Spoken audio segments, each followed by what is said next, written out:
Adolf Hitler Nazi Germany के 1934 से 1945 तक के लीडर थे। उन्होंने ऐसी नीतियां शुरू की जिससे आगे चलकर द्वितीय विश्व युद्ध हुआ और कम से कम 1 करोड़ लोग मारे गए। यह है एडोल्फ हिटलर की अद्भुत कहानी और आप देख रहे हैं ग्लोबल कहानियां।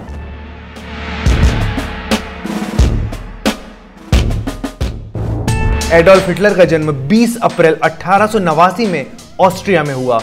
वो अपने माता पिता एलोइस हिटलर और क्लारा पॉल्ज़ला के चौथे बच्चे थे। जब हिटलर छोटे थे तब वो काफी दफा भावनात्मक रूप से अपने कठोर पिता से लड़े। हिटलर को फाइन आर्ट में अपना भविष्य बनाना था और उनके पिता ने यह मंजूर नहीं किया। जब हिटलर के छोटे भाई एडमंड की मृत्यु 1900 में हुई तो उसका असर हिटलर पर काफी हुआ। वो दुनिया से अपने आप को अलग समझने लगे और एक इंट्रोवर्ट बन गए।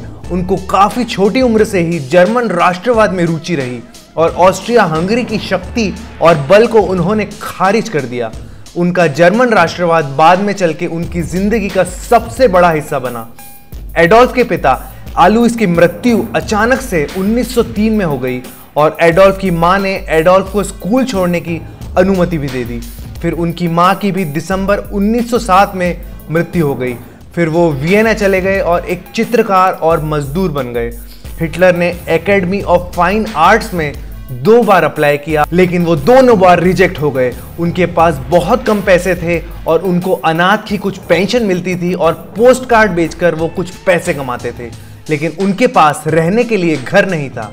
1913 में हिटलर म्यूनिक चले गए। प्रथम विश्व युद्ध में उन्होंने जर्मन सेना के लिए अप्लाई किया और वो आर्मी से अगस्त 1914 में जुड़ गए, लेकिन अभी भी वो एक ऑस्ट्रियन नागरिक थे।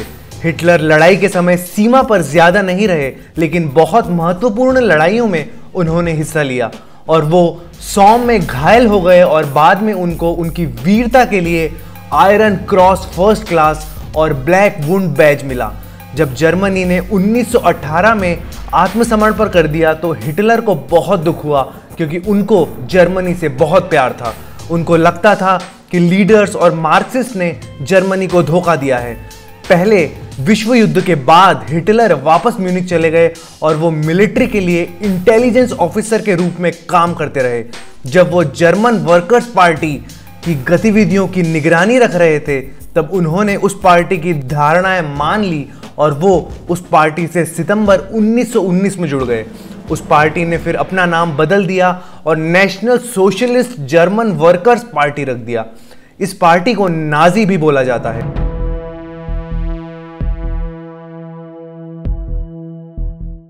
ये कार्यक्रम जारी रहेगा इस अंतराल के बाद। क्या आप जानना चाहते हैं कि कैसे दुनिया के मशहूर बिजनेसमैन, आर्टिस्ट, इन्वेस्टर्स और लाइफ हैकर्स वो सब अचीव कर पाते हैं जिसकी हम कल्पना भी नहीं करते? क्या आप इफेक्टिव कम्युनिकेशन, लीडरशिप, कैरिस्मा के हैक समझना चाहते हैं? देखिए और सब्सक्राइब करें मेरा दूसरा channel you can do wonders. Hitler ने खुद पार्टी का बैनर बनाया और एक स्वास्तिक का सिंबल एक सफेद घेरे के बीच में रख दिया। फिर उन्होंने काफी तीखे भाषण देना शुरू कर दिए। ट्रीटी ऑफ वर्साइलेस विरोधी नेता मार्क्सिस्ट और ज्यूज के खिलाफ उन्होंने अपनी आवाज उठाई। 1921 में वो NSDAP के चेयरमैन बन गए। हिटलर और स्टर्माटिलंग ने पब्लिक मीटिंग की लार्ज बियर हॉल में और हिटलर ने वहां बोला कि राष्ट्रीय क्रांति शुरू हो गई है और एक नई गवर्नमेंट की भी घोषणा कर दी। हिटलर को गिरफ्तार कर लिया गया उनके राजद्रोह के लिए और फिर उन्होंने 9 महीने जेल में गुजारे। जेल में उन्होंने अपने डेप्यूटी से माइन कैंप यानी मेरा संघर्ष नाम की आत्मकथा लिखवाई। इस किताब में झूठी बातें और प्रोपेगेंडा था और इस बुक में हिटलर के जर्मन सोसाइटी को बदलने की योजना थी और यह बदलाव जाति के आधार पर था। ग्रेट डिप्रेशन आया और लाखों जर्मन लोग बेरोजगार हो गए। ये चीज हिटलर ने एक अवसर की तरह देखी। 1932 में हिटलर प्रेसिडेंट के लिए खड़े हुए और उनके मुख्य विरोधी थे एक 80 साल के व्यक्ति पॉल वॉन हिंडरबर्ग। हिटलर दोनों इलेक्शन के राउंड में दूसरे स्थान पर आए और उनको 36% से ज्यादा वोट्स मिले। हिटलर राजनीति में काफी मजबूत हो गए थे। हिंडनबर्ग ने झिझकते हुए हिटलर को चांसलर बना दिया ताकि राजनीति में संतुलन बना रहे। हिटलर ने अपने पद का इस्तेमाल लीगल डिक्टेटरशिप यानी तानाशाह बनने के लिए किया। हिटलर ने इनेबलिंग एक्ट भी बनाया जिससे उनके कैबिनेट को 4 साल के लिए सब शक्तियां मिल गई और अब वो कॉन्स्टिट्यूशन के खिलाफ भी जा सकते थे। सरकार पर पूरा नियंत्रण बनाने के बाद उन्होंने उनके विरोधी पार्टियों को भी दबा दिया। 14 जुलाई 1933 में हिटलर की नाजी पार्टी सिर्फ एक अकेली पार्टी बच गई। जो भी उनका साथ नहीं देता था उनको दंडित किया जाता था।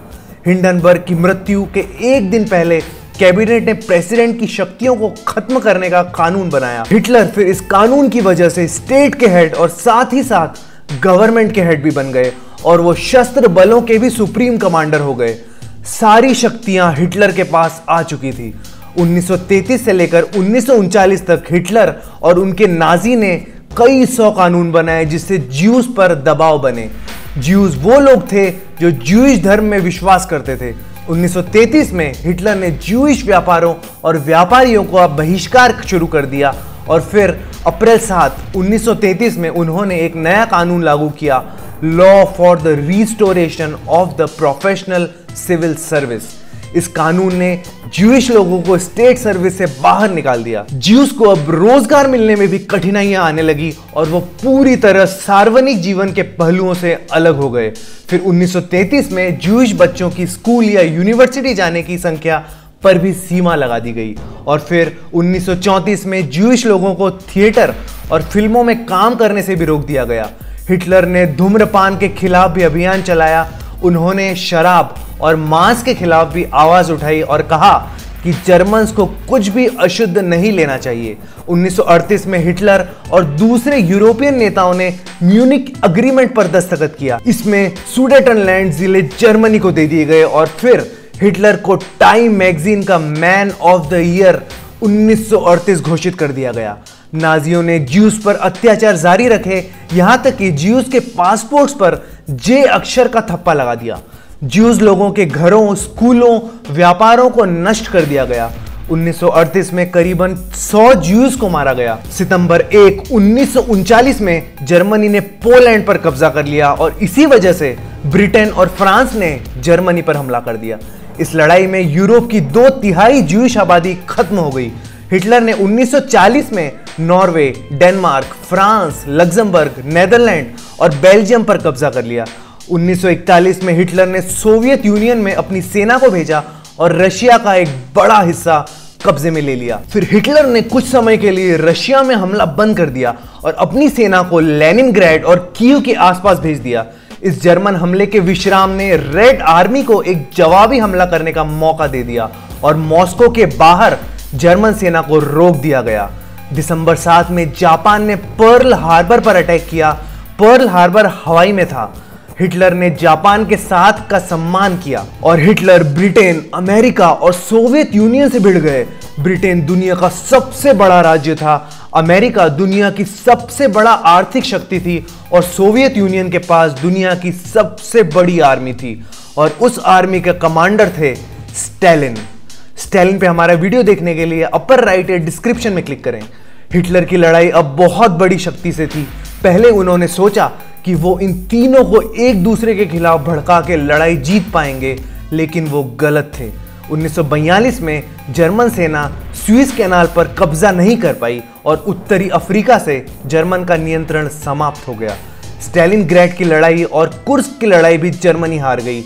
जून 6, 1944 में वेस्टर्न एलाइड आर्मीज ने उत्तरी फ्रांस में हमला कर दिया। इस दिन को डी डे भी कहा जाता है। कई जर्मन अधिकारियों को मालूम पड़ गया कि जर्मनी की हार पक्की है और हिटलर अगर जर्मनी पर ऐसे ही राज करता रहा तो जर्मनी पूरी खत्म हो जाएगी।